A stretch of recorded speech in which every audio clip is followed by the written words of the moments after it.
아니 그 똥물 지금 계속 흘러내려고 있는데 그냥 살아라. 아이 그 똥 좀 그만 싸라. 아파트를 잘못 지었습니다. 집을 잘못 지었습니다. 일상 대화 수준이 우리 집에서 들려요. 집이 너무 신혼부부야. 저출생 시대에 인정해줘야 됩니다. 정영진 최욱의 걱정 말아요 서울. 네, 최욱 씨는 이제 이웃들과 굉장히 다툼이 많은 걸로 또 유명하잖아요. 그 층간소음 문제로도 위층과도 아래층과도 계속 지금 분쟁 중인 걸로 알고 있는데 해결 어떻게 좀 잘 되고 있습니까? 그렇게 접근하시면 안 될 것 같습니다. 저의 옆집 사시는 분들이요 저를 네. 굉장히 자랑스러워 여기지요. 왜요?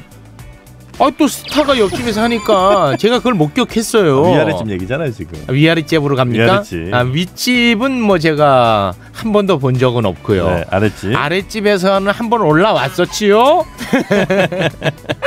최욱 씨 발걸음을 그대로 따라가시고 계시니까. 네.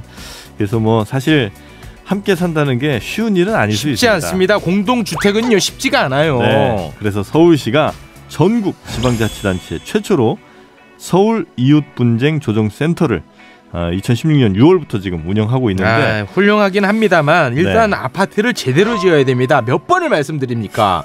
그냥 화장실에서 안방에 걸어가는데 네. 그 소리가 밑에서 들리면 되겠습니까? 예, 그러니까 이런 분쟁들을 네. 서울시가 조정을 한다는 거예요. 네. 일단 건설을 잘해야 되는데 알겠습니다. 네, 일단 뭐 현실이 그러니까. 네. 자, 수많은 조정과 합의를 이끌어냈던 주역들을 오늘 한번 모시겠습니다. 자, 세 분 나오셨는데요. 양희철 변호사님 그리고 YMCA의 주건일님 그리고 상담코디 최효옥님 세 분 모시고 이야기하겠습니다. 세 분 반갑습니다. 어서 오십시오. 네, 반갑습니다. 네, 반갑습니다. 오늘 그 상담 코디 최효옥 선생님은요, 강부자 선생님이랑 상당히 흡사합니다. 웃는 목소리도 똑같습니다. 그런 말씀을 많이 들으시죠? 네. 네, 많이 듣습니다. 나 깜짝 놀랐어요. 아, 그래요? 선생님이 여기 웬일인가 해가지고. 강부자 선생님. 네. 본인이 별로 이렇게 썩 유쾌하진 않으신 모양이에요. 왜요? 대한민국 최고의 어른인데요. 지금 표정 봐요.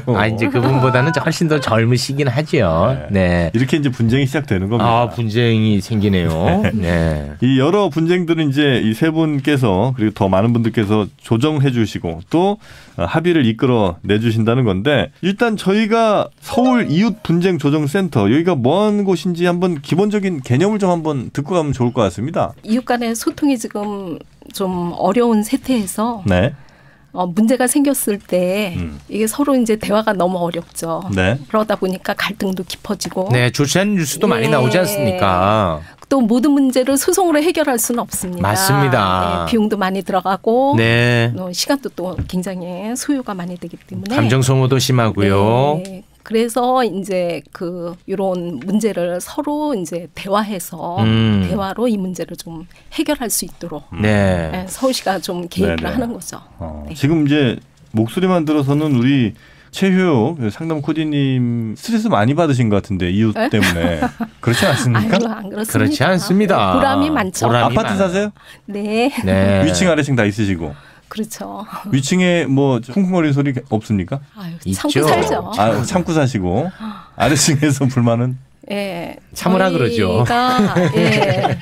서울 이웃 분쟁 조정센터가 2016년부터 네. 시작이 됐네요. 여러 가지 이제 갈등들이 많거든요. 네, 아마 법적인 걸 그래서 이 변호사님도 아마 도움을 좀 주시는 것 같긴 한데. 그렇죠. 그렇죠. 우리 두 분은 뭘 어떤 역할을 하고 계시는지. 뭐 저는 조정 사건이 분쟁센터에 오게 되면 무료로 저희가 조정을 하죠. 물론 이제 세금으로 하기 때문에 완전히 무료는 아니지만 저희가 직접 부담하는 건 없고요. 그리고 와서 제일 문제가 이웃 간의 얘기가 서로 안 되는 거예요. 왜냐하면 감정이 서로 맞습니다. 상해 있는 상태로 오기 때문에 네. 그런 부분을 제3자를 통해서 해결할 수 있는 좋은 방법이죠. 당사자들끼리 얘기하면 서로가 얼굴만 붉히고 그리고 서로 싸우다가 해결이 안 되는 경우들이 많이 있어요. 우리 최효옥 선생님 핸드폰이 울립니다. 이거 분쟁으로 이어질 수 있으니까요. 네, 꺼주시면 고맙겠습니다. 자, 이제 그런 경우에 조정을 좀 해주신다는 건데 법적으로 가기 전 단계를 얘기하는 겁니까? 이 제도는 서울시에서 당사자들 사이에서 합의해서 해결하는 방법이에요. 그래서 일반 법에 의한 것들보다는 조금 절차나 이런 부분은 그 융통성이 있죠. 네. 그러면 우리 YMC 주건일님은 뭐 하세요? 저요. 우선 제 소개 먼저 드리면요. 2010년에 네. 민간에서 YMCA 이웃분쟁조정센터라는 게 만들어졌어요. 예, 그 이후에 이제 2015년경에 이제 서울시에서 시장님이 이제 지시하신 사항 중에 하나여가지고요. 그래서 그걸 이제 만들 때 이런저런 좀 조언들을 좀 드렸었거든요. 그리고 그 계기로 이제 합류가 돼가지고 2016년부터 저도 마찬가지로 우리 양 변호사님하고 마찬가지로 서울시 이웃분쟁조정센터 조정인으로 비상근 조정인으로 활동하고 있습니다. 서울시보다 먼저 있으셨군요. 근데 서울시가 이 지방자치단체에서 만든 것으로는 이제 최초고요. 이 YMCA는 민간 차원에서 이제 활동했던 그런 단인 거죠. 아유, 훌륭하십니다. 그 이웃 간의 분쟁 뭐 딱 떠오르는 건 층간소음 정도인데 예를 들면 어떤 것들이 있습니까? 현실적으로. 제일 많은 게 뭐예요? 제일 많은 게 네. 누수가 제일 많아요. 아, 누수. 아, 물이 새면 골치 아프다. 위층에서 새는 게 우리 집으로 피해를 주니까. 그렇죠. 근데 일반적으로 이제 보통 누수가 되면 아래층 보수공사도 해줘야 되고 자기네 이제 누수 차단 공사도 해야 되고 하는데 그 부분이 협의가 잘 안 돼요. 그래서 저희가 또 그 부분이 위층 사람은 별로 불편한 게 없으니까. 그렇죠. 그래서 그 문제가 저희 또 가장 해결도 잘 됩니다. 잘 돼요? 네. 자, 예를 들어 저 윗집 아랫집 누수 문제 발생했습니다. 둘이 막 안 좁혀져. 너 죽인다, 뭐 살린다, 난리 났습니다. 최욱이 지금 아랫집이고 제가 윗집이에요. 네. 아니 그 똥물 지금 계속 흘러내려고 있는데 그냥 살아라. 아이, 그 똥 좀 그만 싸라. 나는 모르겠다. 아, 진짜 이거 가만 안 둬. 자, 이렇게 해서 왔어요. 왔어. 이거 어떻게 되는 겁니까 이제? 일단 뭐 신청하신 분 당연히 아래층에 사실 최욱님이시고 완전 지금 뚜껑 열렸습니다 제가. 제일 중요한 건 그냥 평상시에 얘기하면 그 위층에서 잘 대응을 안 하는 경우도 있고요. 그리고 위층에 있는 분들이 자기 자가면 괜찮은데 여기가 임차인이나 전세인 경우에 맞아요. 그런 경우에 또 더 복잡한 문제가 있어요. 왜냐하면 그 하자보수를 하는 것은 집주인이 해줘야 되거든요. 그렇죠. 그러다 보니까 그런 것 때문에 이제 연락이나 이런 데서도 문제가 있는 경우가 있고요. 집주인이 또 나 살았을 땐 괜찮았어 뭐 이럴 수도 있고. 그렇게 얘기하는 경우도 있고 뭐 경우에 따라서는 뭐 집을 산지 뭐 한 달 만에 만약에 누수가 생겼다 그러면 전에 있던 사람이 문제인 건데 왜 내가 그걸 책임지냐라고 하는 분들도 있어요. 경우에 따라서. 근데 그런 부분에 대해서는 사실 법적으로는 어느 정도 판단을 할 수가 있어요. 그래서 일종의 기준을 저희가 얘기를 해드리면 처음에는 그냥 본인이 생각하시는 대로 아 이건 내 책임 아니다. 아니면 왜 그걸 내가 책임지냐. 뭐 딴 집일 수도 있는데 왜냐하면 누수라는 게 반드시 윗집에서 물이 새서 아래로 내려오는 게 아니고 위에 옆에 집일 수도 왜 있고 이 옆집일 수도 있고 윗집의 윗집일 수도 있어요. 누수가 원래 그런 거라서요. 그래갖고 명확하게 그 누수 탐지를 해서 찾아내지 않는 한은 이걸 알 수가 없는 상황이 돼요. 그러다 보니까 서로 자기 책임이 아니었으면 하는 거죠. 그러다 보니까 이제 해결하는데 좀 복잡하기도 한데. 야, 그러네. 만약에 윗집에서 새는 거긴 한데 바로 윗집이 잘못해서 뭘 막 뭐 공사를 했다든지 뭐 인테리어 하다가 새갖고 아랫집으로 피해를 줘요. 그러면 윗집은 잘못이 원래는 없는 거잖아요. 그러니까 결국은 최초에 물이 어디서 샜는지가 제일 중요하고요. 거기서 만약 그게 공용 부분일 때 예를 들어 뭐 외벽이나 아니면 뭐 그런 경우일 수도 옥상에서 셀 수도 있어요. 그러면 그 부분에 대한 것은 공동의 책임으로 또 뭐 그건 차라리 좀 쉬울 것 같은데. 근데 누수 탐지도 사실은 말씀하신 것처럼 100% 다 못 찾는 경우들이 꽤 있어요. 누수 탐지도 그렇고 누수를 잡는 것도 그렇고 이런 부분이 되게 어려운 부분들이 있는데 그래도 와서 얘기를 하면 한 80에서 85% 정도는 잡을 수 있거든요. 누수를. 경우에 따라서는 누수만이 아니고 누수로 인한 물건이 상했거나 뭐 이런 부분들이 또 있어요. 손해배상. 손해배상에 대한 부분은 근데 그것은 예를 들어 갖고 말씀하신 것처럼 뭐 그 오수가 흘러내려갖고 옷이 다 이렇게 뭐 젖었다 이렇게 된 경우에 이걸 그냥 세탁하면 다시 입을 수 있는 거냐 이런 문제가 사실 있죠. 그런데 이 부분에 대해서는 서로 생각이 좀 다른 부분들이 있죠. 피해를 본 사람들은 이걸 새 걸 사는 비용으로 거의 생각하고 윗집에 있는 분들은 아니 그거는 뭐 중고로만 생각해서 우리가 배상하면 되는 것이 아니냐. 그냥 한번 빨면 되는 거 아니냐 이런 생각을 또 하시니까 서로 생각이 달라서 있어서 네. 예, 그런 부분들은 오셔서 얘기를 하다 보면 그런데 사진이나 뭐 그런 것도 저희가 갖고 오라 그러거든요. 서로 보면서 아 상황이 이렇게 심각했구나. 뭐 동영상 보면서 그러면 서로 조금 더 이해되는 부분들이 있어요. 그러면서 조금씩 접점을 찾아가는 예, 역할을 그렇죠. 하신다는 거군요. 예. 객관적인 뭐 사진이나 이런 증거들을 좀 예. 같이 보시면 조금은 누그러지신다. 예, 맞아요. 그럼 옆집에 혹시 저 바퀴벌레가 엄청 나와요. 근데 쟤는 괜찮대 최웅래는. 근데 우리 진짜 짜증나 죽겠어요. 아, 바퀴벌레 살인은 아직 한 적이 없는데요. 그 사례가 없습니다. 사례가 없어요? 사례가 없어요. 왜냐하면 바퀴벌레는 그 바퀴벌레가 어디 사는지 사실 알 수가 없어요. 얘네 집 문 앞에 막 우글우글해. 그 세스코를 하면 될 수 있을 것 네, 그 사례가 없습니다. 없는 얘기 좀 하지 마십시오. 아, 그래요? 그러면 저 누수랑 그다음에 층간소음 또 뭐 있어요? 먼지 케이스도 있어요. 먼지? 예. 위층에서 방충망에 있는 먼지를 계속 턴다는 거예요. 예, 이런 케이스도 있었어요. 그럼 그게 밑으로 갑니까? 먼지는 아래로 떨어지겠죠. 위로 가지는 않겠죠. 예, 그런 것 때문에 아래층에서 뭐 얘기하는 경우도 있었고요. 네, 그럼 그거 어떻게 해결했습니까? 일단은 먼지를 터는 게 문제라고 하니까 안 털면 되는 거 아니에요. 네. 그다음에 털지 않고 가져가서 뭐 안에서 물로 청소를 한다거나 예, 이런 식으로 해결하는 방법을 뭐 당연히 얘기할 수 있고요. 네. 뭐 그런 것뿐만이 아니고 주차장에서 장기간 공회전하는 차 때문에 그 매연 때문에 예, 문제가 된 경우도 있었어요, 전에는. 네네네. 그럼 그 분들이 센터로 오십니까? 전화로. 전화로. 네, 저희가 거의 전화로 접수받습니다. 저희가 그러니까 전화로 상담을 해서 이게 조정이 필요한 사안인 경우에는 준비를 하죠. 상대방이 조정에 참석할 의사가 있는지 알아보고 상대방이 조정에 참석을 한다고 하면 날짜를 잡고 그다음에 조정위원 2분씩 참석을 해요. 각 분야별로 변호사님 한 분은 이제 필히 참석을 하고 네, 또 한 분은 이제 갈등 뭐 이런 조정 전문하시는 분이라든가 아니면은 누수 같은 경우에는 시설 또 전문으로 누수 이렇게 전문하시는 분이 계세요. 양쪽 분이 이렇게 앉으시면 뭐 싸움 나고 그러진 않아요? 싸울 때도 있겠지. 다 제압을 하시죠, 변호사님. 제압을 합니까?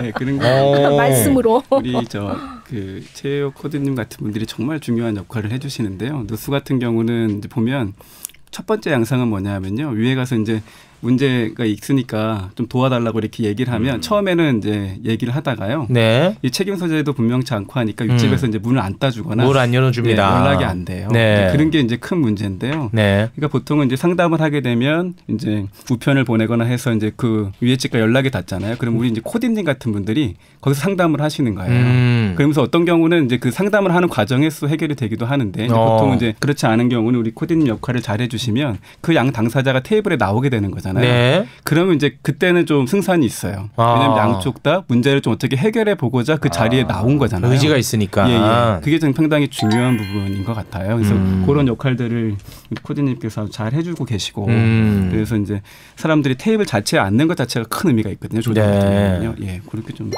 첨언을 좀 드렸습니다. 대체적으로 테이블에 앉으면 거의 다 해결해 왔습니까? 처음에는 조금 조정 성립률이 좀 낮은 편이었는데 요즘에는 상당히 성립률이 높아졌어요. 그래서 뭐 10건 중에 한 7, 8건 이상은 조정이 성립되는 거예요. 그러면 나머지 3건은 이제 법으로 가는 겁니까? 그분들이 법적인 해결 방안을 선택을 하시는 경우에는 그렇고요. 경우에 따라서는 어떤 분들은 그냥 이사 가버리는 분들도 있어요. 그게 최고의 해결입니다. 그 사례를 이제 분석해 보면은 누수가 제일 많고 그 다음은 층간소음쯤 되겠죠? 층간소음입니다. 층간소음, 벽간소음. 네. 층간소음은 해결이 좀 잘 되는 편입니까? 꽤 어렵죠. 어려움. 누수보다 오히려 어렵군요. 네. 층간소음이. 그치, 누수는 뭐 이렇게 막 공사를 하면 어쨌든 되긴 되는데 층간소음은 공사도 잘 안 되고. 그럼 결국은 어떤 식으로 갑니까? 층간소음 문제는? 애 클 때까지 기다리나요? 사실은 층간소음 같은 경우에는 누수보다 그 오실 때 벌써 감정이 오랫동안 상해. 맞아. 여기까지 올 때는 많이 상했지. 말씀하신 것처럼 누수는 물이 줄줄 새잖아요. 네. 그러니까 어찌 됐든 뭐 윗층에서도 빨리 처리를 해주고 싶고 아래층에서도 빨리 처리를 하려고 해요. 네. 층간소음이라는 것은 계속 물이 새는 것처럼 계속 소음이 나는 게 아니잖아요. 났다가 뭐 조금 잘 때는 안 나고 없기도 하고 뭐 네. 예, 그래요. 그래서 아랫집에서는 이제 좀 참다가 좀 시간 지나면 좀 괜찮아지니까 참았다가 그 다음에 또 시간 지나면 다시 또 층간소음이 심해지는 경우도 있고요. 이러니까 이것 때문에 점점점 이제 감정이 상해갖고 마지막 순간에 오는 경우들이 있어요. 네. 그래서 그 층간소음 같은 경우에는 예를 들어서 상가 같은 경우에는 조금 오히려 나요. 왜냐하면 가정이 아니기 때문에 그 경우에는 그렇겠죠. 예, 그 경우에는 위층에서 뭐 층간소음 흡음재나 뭐 이런 부분에 대한 거 그런 부분들을 이제 더 보강해주고 그렇게 하면 그거에 대해서는 서로 동의하고 그렇게 해결이 되는 경우가 있어요. 근데 아까 말씀하신 공동주택 같은 네. 이런 경우에는 사실은 그 아랫집은 그 말씀하신 것처럼 위에 가갖고 초인종을 누르는 거는 엄청나게 참았다가 초인종을 누르게 되는 거예요. 그 순간. 네, 맞습니다. 네, 그렇게 되기 때문에 그때까지 자기가 억눌러 왔던 그 분노가 있어요. 그분이 가실 때는. 근데 그분들이 참다 결국은 여기 신청을 해서 오기 때문에 여기 그 조정하러 테이블에 앉으실 때도 일반적인 케이스보다는 좀 감정이 상해 있는 분들이 오시죠. 그래서 어떻게 하십니까? 일단은 얘기를 하도록 해요. 네. 예, 얘기를 하도록 해서 제일 중요한 건 소음이 나는 원인이 먼저 찾는 거예요. 네. 예, 그 다음에 누수도 사실 그렇지만 층간소음도 바로 윗집이 아닐 수도 있어요. 윗집의 윗집일 수도 있어요. 아, 그래요? 예, 거기 기둥을 타고 진동이 따라 내려오기도 하고 그렇기 때문에 일단 윗집에서 원인 제공을 했는지를 먼저 항상 찾아요. 왜냐하면 저는 변호사이기 때문에 예, 기본적으로 뭐가 문제인지를 찾아야 되잖아요.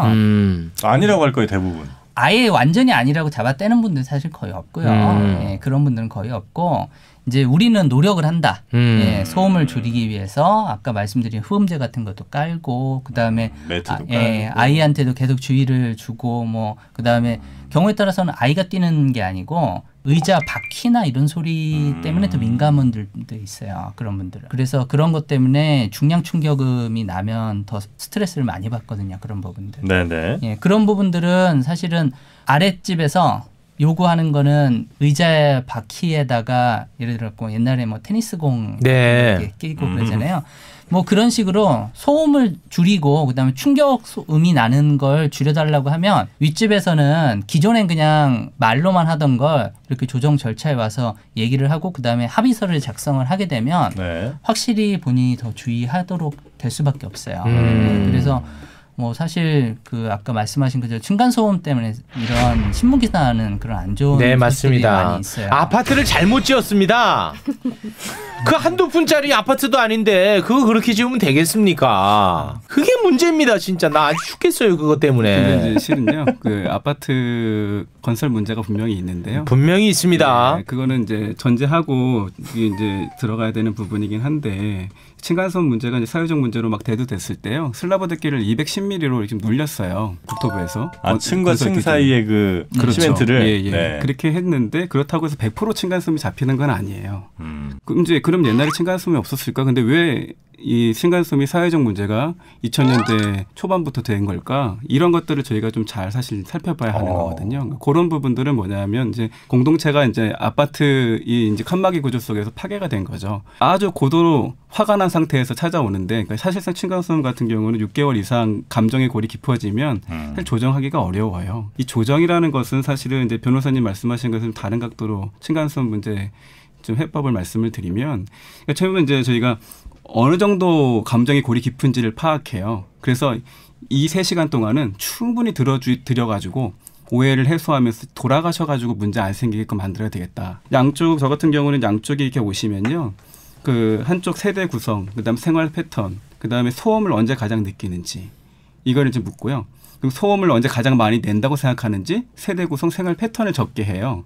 그래서 이렇게 맞춰보면 가장 많이 소음을 느낀다고 했던 그 시간에 윗집이 없는 경우가 한 30%는 됩니다. 그게 거짓말이 아닌데. 예, 그렇죠. 그러니까 그 사람은 계속해서 모든 소음이 윗집에서 난다고 생각했던 거예요. 그 미움이 커지는 거죠. 그러니까 서로를 몰랐던 거죠. 네. 그러면 이제 어떤 반응이 일어나냐면 100% 다 이 사람이 내 가지고 6개월 동안 내 삶이 지금 피폐해졌다고 주장했는데 그게 아닌 걸 알게 되니까 아유 내가 전부 다 당신 때문에 층간소음 문제 겪었다고 얘기했던 건 미안해요. 이렇게 얘기 되잖아요. 그 예를 들면 뭐가 더 있을 수 있어요? 윗집에 아니면? 윗 옆집. 이제 다른 벽간일 수도 있고 고 대각선 옆일 수도 있고 그런 모든 소음들이 집을 잘못 지었습니다. 그렇죠. 아 정말 죽겠습니다. 그 한두 푼 합니까? 아파트가 얼마나 비싼데. 근데 이렇게 큰 비용을 내고 이제 소비자가 샀는데 근데 이웃이 마음에 안 들어요. 그 옆집도 방금 치렀대요. 그러니까 이제 그런 이제 소위 말해 그런 구조 속에서 우리가 답답함을 안고 사는 건데요. 근데 예전에는 이웃 간에 관계 형성이 좀 돼 있었기 때문에 문제가 덜 됐었는데 지금 이제 그런 부분이 없기 때문에 문제가 더 크게 된다 이 말씀이신 거군요. 네네. 그 전제는 그런 거죠. 저는. 집을 잘못 지은 거예요. 옛날보다 더 잘못 짓는다고 저는 그렇게 봅니다. 옛날보다 저는 그렇게 봐요. 이거 정말 내가 이 건설사 때문에 아주 미치겠어요, 진짜. 최욱 씨도 조정 좀 해요. 건설사랑은 조정이 안 돼요. 아니 밑에 집이랑 신청을 한번 하시면 좋죠. 아니 그러니까 이게 어느 정도냐면 저는 그 뭐 윗집인지 옆집인지는 알 수가 없습니다만 그냥 일상 대화 수준 있지 않습니까? 한밤에 일상 대화 수준이 우리 집에서 들려요. 진짜. 말도 안 돼. 아하 참 정영진 씨, 나 거짓말하지 않습니다. 밑에 집? 아니 그러니까 윗집인지 옆집인지는 정확하게 모르겠는데 대화가 들려. 구체적으로 어떤 대화가? 그건 좀 프라이버시인데 그 말하기고 그렇죠. 뭉뚱그려서 좀 말씀해 주시면. 아니 뭐 그럼 엄마 뭐 오늘 어땠어? 뭐 오늘 뭐 저녁 뭐 먹어? 이런 얘기가 들려요. 그게 큰 소리가 아니야. 자녀와 부모의 관계네요. 큰 소리가 아니야. 그냥 일상. 그러니까 뭐 틀어놓은 거 아니야 TV? 아니에요. 그러니까 제가 이 건설사를 욕하지 않을 수가 없다는 거예요. 걱정이 심하시겠네요. 아니 굉장히 신축 아파트예요. 신축이에요. 그 요즘 보니까 빌라 같은 경우도 그렇고 아파트도 그렇고 신축들이 더 오히려 더 그런 것 같더라고요. 맞습니다. 그러니까 이게 층간 두께만이 아니고 이 벽도 그렇고 여러 가지 그 이제 쓰는 자재들이나 이런 건 사실 좀 검토해야 됩니다. 왜냐하면 재개발, 재건축 아파트 같은 경우는요, 조합원들한테 혜택이 많이 돌아가야 됩니다. 그러면 거기 돌아가는 만큼 어디선가는 좀 이렇게 빼야 되지 않겠습니까? 모래 좀 덜 넣고. 나는 그런 차원으로 지금 추정하고 있습니다. 나는 이거 근거만 잡아내면 가만 안 있는 거는 세 분은 알아두세요. 제가 증인이 됐군요. 근데 어쨌든 그게 이제 지금 짓는 아파트들도 그런데 이미 지어진 아파트들이 너무 많다는 거예요. 서울 지금 공동주택 이건 공동주거시설 빌라 포함해가지고 83.6%가 지금 공동주거시설에 거주하고 있거든요. 그게 현실이라 예방도 중요하고 또 이런 서울시 이웃분쟁조정센터처럼 합리적으로 문제를 해결하려고 하시는 분들에게 그런 이제 서비스를 제공하는 것은 무지 중요한 부분인 거죠. 알겠습니다. 그러면 좀 내 이웃에 좀 불만이다 하는 분들은 어디로 어떻게 연락을 하면 됩니까? 일단 분노를 쌓아두지 말고 연락하는 게 중요한 것 같아. 서울시 이웃분쟁조정센터로 일단 전화를 하시면 되고요. 02-2133-2133에 1380에서 1381까지 있습니다. 요거는 이제 기억하기가 어려우니까요. 검색하면 나오겠죠? 검색해도 나오고 그 다산 120에 안내 받으시면 됩니다. 120으로 가자. 이거 다 기억하기가 어려워. 자, 120에 전화해서요. 서울 이웃 분쟁 조정센터 번호 좀 알려달라 하면은 친절하게 알려주신다고 합니다. 여기서 뭐 이웃과 생기는 여러 가지 갈등들 모두 다 상담할 수 있는 거죠? 그렇죠. 뭐 다양합니다. 요즘에 뭐 애완견 많이 키우기 때문에. 개소리. 개 짖는 소음도 있고 주차 문제 또 시설. 옆집에서 신축하는데 이제 그 건물에 약간 이렇게 피해가 좀 생기는 경우가 있어요. 옆집이 너무 신혼부부야. 옆집이 너무 신혼부부. 그거는 왜 어떤 분쟁이 있을 수 있죠? 이건 양 변호사님이 제기해줘. 저는 이건 뭐 분쟁이 없을 것 같은데요. 어떤 의미인가 모르겠네요. 아니 좀 말소리도 다 들린다면서요. 그럼 너무나 사이좋은 모습. 그게 잘 들릴 거 아닙니까? 저출생 시대에 그런 거는 우리가 인정해줘야 됩니다. 그거는 괜찮습니다. 그거는 내가 안고 가야 됩니다. 국가를 생각한다면. 그거는 가급적이면 이해를 좀 해줬으면 좋겠습니다. 곧 권태기가 오니까요. 자, 알겠습니다. 하여튼 이 세 분만 믿고 그러면 이웃과의 분쟁이 생겼을 때 괜히 또 이웃 너무 미워하지 말고 그 전에 서울 이웃 분쟁 조정센터로 연락을 드리도록 하겠습니다. 혹시 뭐 끝으로 꼭 하고 싶은 말씀 있으면은 있으신 분들만 한마디 하시면서 마무리를 짓겠습니다. 자, 우리 최효옥님은 별로 없으신 것 같고요. 양희철 변호사님 없으시고요. 없는 건 아니고요. 네네. 아니 조정 오실 때 이 네. 제도 자체가 뭐 아직 많이는 알려지지 않았습니다. 네, 그래서 저희가 오늘 나온 것도 앞으로 이런 이웃 분쟁 관련해서는 말씀하신 것처럼 분노를 쌓아두지 마시고 네. 서로 해결할 수 있는 방안이 충분히 있어요. 네. 얘기를 하기만 해도 그래도 해결 방안이 보이거든요. 그러니까 당사자들 사이에서 너무 고민하지 마시고 반드시 연락하셔서 빨리 해결하시면 그만큼 더 행복하게 사실 수 있다는 네, 말씀이죠. 알겠습니다. 네, 좀 뭐 편집될 수도 있겠지만 저도 마지막으로 한마디 드리면 그럼 귀찮게 하지 마세요. 아하이 참. 그 얼마 전에 그 어서와 한국은 처음이지 이제 그거 본 적이 있는데요. 네. 그 프로그램 중에 이제 그 어느 나라인지 전 기억이 안 나는데 거기는 한 3-40분 가야 다른 이웃집이 있는 거예요. 그러니까 너무 반갑구나. 예, 반가운 거죠. 그러니까 이제 제가 그거 보면서 우리 이웃 분쟁 조정센터가 정말 중요한 한국사회에서 과연 이제 이웃 간의 분쟁들이 있다는 게 이웃이 있기 때문에 사실 가능한 거거든요. 네. 그러니까 이제 이웃을 없애는 게 방법은 아니고 그러니까 함께 살아갈 수 있는 법을 우리가 좀 터득해야 되는데 네. 그러니까 그거에 우리가 너무 좀 익숙지 않은 것 같아요. 그래서 네. 같이 모여서 규칙을 만들어낼 수 있는 역량을 키우고 대화할 수 있는 방식을 찾아내고 이렇게 이제 앞으로는 정말 중요한데 우리 서울시 이웃분쟁조정센터가 바로 그런 사회자본, 우리 경제자본만 얘기하는데 사회자본은 신뢰거든요. 네. 네. 사람들 간의 신뢰가 있어야 공동체가 행복하고 그런 건데요. 이게 이제 처음에 이제 이런 아이디어를 이제 지방자치단체에 만들고자 하신 분이 박원순 시장이신데 그분이 참 아이디어가 좋은 분이잖아요. 너무 네. 그런 식으로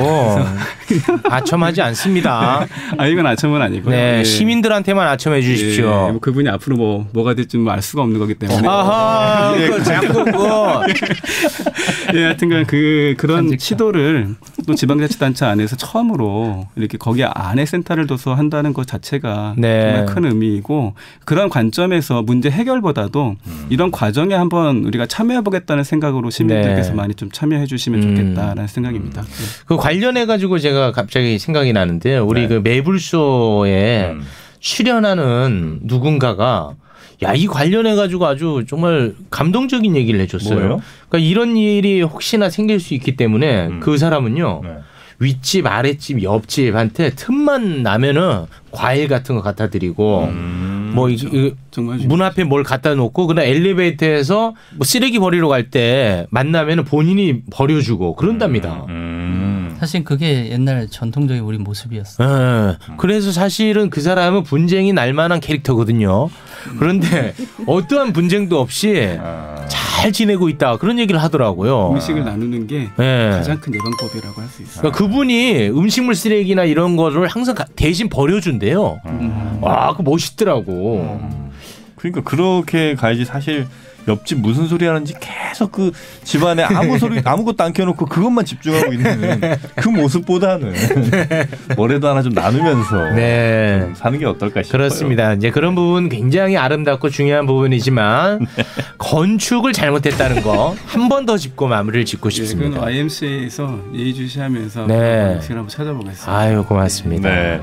자, 오늘 이웃 분쟁 제로로 만들어주실 세 분과 함께 해봤습니다. 오늘 함께 해주신 세 분은요. YMCA 주건일님 그리고 양희철 변호사님 또 상담 코디하고 계신 최효옥님이었습니다. 세 분 고맙습니다. 고맙습니다. 감사합니다. 네, 걱정 말아요 서울 여러분의 소중한 의견들로 만들어집니다. 팟빵 채널 통해서 댓글 남겨주시고요. 서울@팟빵.com으로 여러분의 다양한 의견 보내주시면 감사하겠습니다. 저희는 다음 주에 더욱더 풍성한 소식으로 찾아뵙겠습니다. 함께해 주신 여러분 고맙습니다. 고맙습니다. I see you.